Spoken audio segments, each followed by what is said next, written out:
mga kaito. Pagkain tayo ng asang ng isda, pati laman loob. Kung matandaan nyo, mga ilang araw na akong pinagpapakain ng ganito. Gawa ng busy sa trabaho.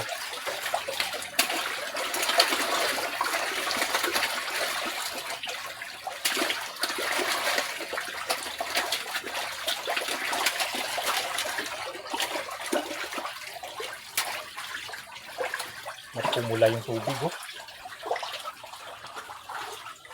Tayo naririnig yata nila yung yung ayun.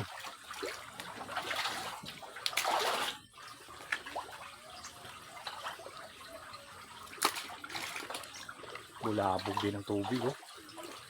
Sa ilalim na pupunta yung hindi lumulutang, kaya sa ilalim sila lahat, hindi makita mga kaito.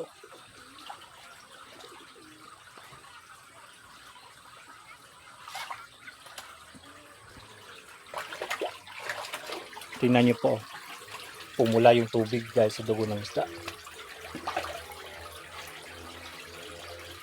Salamat sa panonood.